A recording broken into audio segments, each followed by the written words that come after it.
ओटवोश लोरान विश्वविद्यालय बुदापेस्ट की सबसे शानदार सड़क के कोने पर दूना नदी के किनारे 16वीं शताब्दी के चर्च से मिली यूनिवर्सिटी की इमारत बहुत बड़ी और भव्य लगी।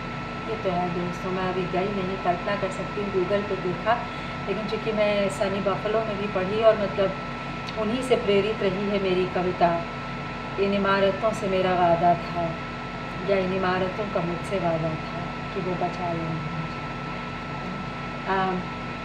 लेकिन हम पढ़ रहे हैं अस्कर वजाहत जी का हंगरी प्रवास, हंगरी में हिंदी अध्यापन के अनुभव पर लिखी बहुत खूबसूरत, शानदार, भव्य, दिव्य किताब स्वर्ग में 5 दिन, जबकि मुझे लगता है कि वो 5 साल रहे, लेकिन इतनी खूबसूरती में 5 साल 5 दिन लगते हैं।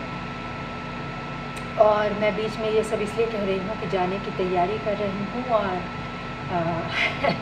जो जिप्सी प्रसंग मैंने पढ़ के इससे पहले सुनाया था, उसमें सर का एक आईडी कार्ड चोरी होने का भी प्रसंग था, और उसके बाद से जब मैं अपना कार्ड बनवा रही हूँ तो चाह रही हूँ कि उसमें मेरा नाम भी लिखा। ऐसा नहीं होगा, ऐसा बिल्कुल नहीं होगा, लेकिन एक कस्टमाइज कार्ड ज़्यादा प्यारा लगता है ना। तो खैर, तो ये रही यूनिवर्सिटी।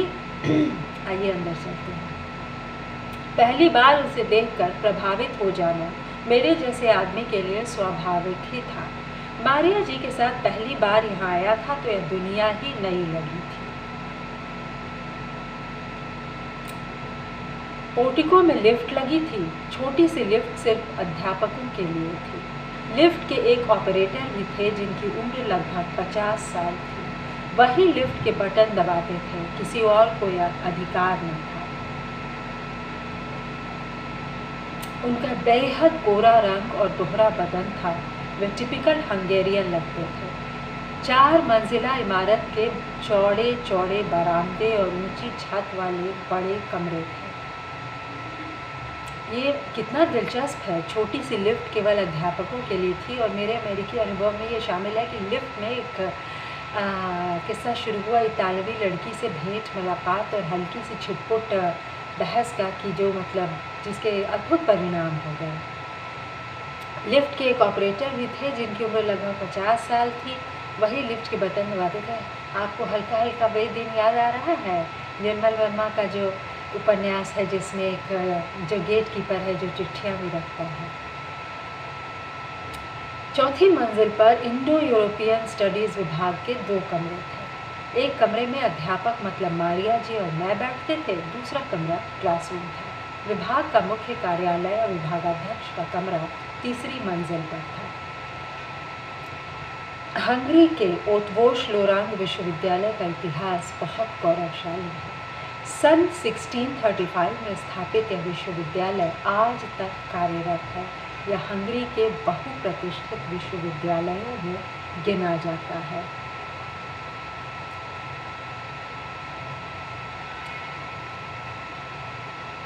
बहुत सुंदर है और बहुत शानदार इसको पढ़ना। विदेश में जहाँ अपनी भाषा पढ़ाई जा रही है उसके बारे में पढ़ना कितना रोचक है। यहाँ के 5 विद्वानों को नोबेल पुरस्कार मिल चुका है। यहाँ 8 संकाय हैं, 38 bachelor degree, 96 master degree program और 13,000 से अधिक कोर्सेज हैं। यहाँ 64 भाषाएं पढ़ाई जाती हैं, 60 भाषाओं में डिग्री दी जाती है। विज्ञान के क्षेत्र में इसकी विशेष प्रतिष्ठा है। यहाँ 400 से अधिक 25 मिलियन यूरो के रिसर्च प्रोजेक्ट चल रहे हैं। विभाग के कमरे की 2 खिड़कियाँ सड़क की तरफ खुलती हैं, जहाँ से शहर की मशहूर सड़क वात्सी उत्सव, जिसे पैदल चलने वालों का स्वर्ग कहा जाता है, यानी कि हम यहाँ चलेंगे और इसका वीडियो बनाते हुए अस्कर सर को याद करेंगे। विभाग के कमरे की 2 खिड़कियाँ सड़क की तरफ खुलती हैं, जहाँ से शहर की मशहूर सड़क वात्सी उत्सव, जिसे पैदल चलने वालों का स्वर्ग कहा जाता है, दिखाई पड़ती है। अंदर कमरे को भारतीय टच देने के लिए मारिया जी ने कुछ भारतीय चित्र और पोस्टर लगा रखे हैं। 2 मेज़ें और कुर्सियाँ हैं, जिन पर एक पर मैं और दूसरी पर मारिया जी बैठती हैं। एक तरफ फर्श पर गद्दे और गाँव तकिए लगे हैं, दीवारों से लगी किताबों की अलमारियाँ हैं। पास चाय बनाने की मेज़ है। विभाग के बारे में मारिया जी ने समझा दिया है कि यहाँ कोई क्लर्क या चपरासी नहीं है और न कोई सहायक है। यहाँ सफाई वगैरह का काम हम ही लोगों को करना पड़ेगा। चाय के बर्तन वगैरह भी हम ही धोएंगे। कितनी अद्भुत बात है। विभाग का ऑफिस भी अध्यापक ही संभालते हैं। मैं यह सब सुन रहा था। मुझे इन कामों को करने में कोई आपत्ति न थी। उन्होंने बताया कि यहाँ कक्षा में आप जो पढ़ाएंगे उसके बारे में 1 सप्ताह पहले छात्रों को बताना पड़ेगा ताकि वे तैयार होकर आएँ। यहाँ कक्षाओं की अवधि लंबी होती है। आप साहित्य पढ़ाएंगे क्योंकि प्रारंभिक क्लासें पढ़ाने के लिए हंगेरियन जानना ज़रूरी है, जो अभी आपको नहीं आती। यहाँ कक्षा न होने का कोई कॉन्सेप्ट नहीं है, मतलब कक्षा हर हाल में होती ही है। छात्र बहुत गंभीर हैं, उनसे आप जितना काम लेंगे वे उतना ही खुश रहेंगे। आपको बातचीत की कक्षाएं भी लेनी होंगी, इसकी छात्रों को बड़ी ज़रूरत है। परीक्षाएं कैसे होती हैं? मैंने पूछा। जैसे आप और छात्र पसंद करेंगे। क्या मतलब? मैं चकरा गया।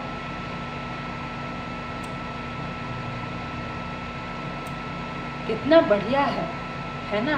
कि पहले तो ये कि आप 1 सप्ताह पहले छात्रों को ये बता दें कि आप क्या पढ़ाएंगे और वो तैयारी करके आएंगे। अमेरिका में भी ऐसा ही था। मैं कितना मिस करती हूँ इसको पढ़ते हुए। मुझे लगता है कि मैं उस कॉरिडोर में चली गई जहाँ जाने के लिए मतलब मैं क्या होता।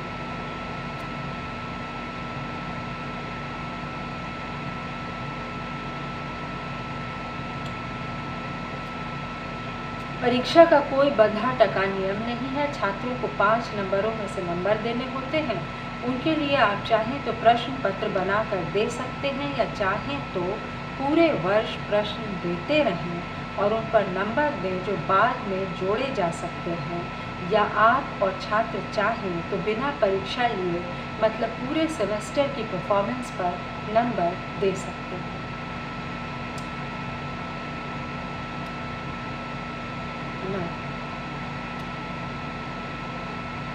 उस वक्त मेरी समझ में नहीं आया था, कुछ अटपटा सा लगा था। और हाँ, आप छात्रों को जो नंबर दें उससे संतुष्ट होना चाहिए। क्या वे कभी संतुष्ट होंगे? हाँ, होंगे। कैसे? हमारे यहाँ यही तरीका है। उनको बताना पड़ता है कि जो नंबर उन्हें दिए जा रहे हैं वो क्यों दिए जा रहे हैं और ज़्यादा दिए जाते अगर उन्होंने ऐसा किया होता। पढ़ाई शुरू हो गई। अधिकतर छात्र मेहनती और गंभीर थे। विभाग आने के लिए रोज़ ही लिफ्ट लेनी पड़ती थी और हंगेरियन परंपरा के अनुसार लिफ्ट मैन से यो नपोत किवानोट यानी गुड मॉर्निंग और हर रोज़ यानी आप कैसे हैं कहता था। वे भी मेरी खैरियत पूछते थे। कुछ दिनों बाद यह बातचीत कुछ शब्दों के माध्यम से होने लगी। यह बातचीत ताजमहल से शुरू हुई और गांधी नेहरू तक आ गई। उसके बाद एक दिन लिफ्टमैन ने मुझसे पता नहीं क्यों यह कहा कि वे सोशलिस्ट हैं। मैंने भी उन्हें बताया कि मैं भी सोशलिस्ट हूँ। इस पर हम दोनों ने हाथ मिलाया। इसके बाद तो कुछ शब्दों और टूटे फूटे वाक्यों के आधार पर विश्व राजनीति पर बातें होने लगी। हम दोनों साम्राज्यवाद की आलोचना करने लगे, अमेरिकी नीतियों पर राय देने लगे। उनसे पक्की दोस्ती हो गई, लेकिन उन्होंने कभी मुझे लिफ्ट के बटन दबाने की अनुमति नहीं दी। विश्वविद्यालय की कैंटीन में खाना खाने के लिए अध्यापकों को कुछ कूपन मिला करते थे, लेकिन कूपन जल्दी ही ख़त्म हो जाते थे। पर कैंटीन बहुत सस्ती थी। खाना ताज़ा और अच्छा हुआ करता था। आमतौर पर मारिया जी के साथ और कभी किसी छात्र के साथ या अकेला जाया करता था। यहीं से मुझे हंगेरियन खानों का चस्का लगा, जिन्हें खाने के लिए मैं बहुत उत्सुक हूँ। तो दोस्तों, ये है अस्कर वजाहत जी की किताब से थोड़ा सा अंशपाठ, थोड़ी सी मेरी अपनी बातें, थोड़ा इसे पढ़ते हुए अपने आप को साझा करना, अपनी दृष्टि को, है ना। और आगे पढ़ने से पहले आपको सुनने को धन्यवाद दे दो। सुनने के लिए आप शुक्रिया। लाइक और सब्सक्राइब करो दोस्तों। थोड़ा सा बाकी है, इंतज़ार करें।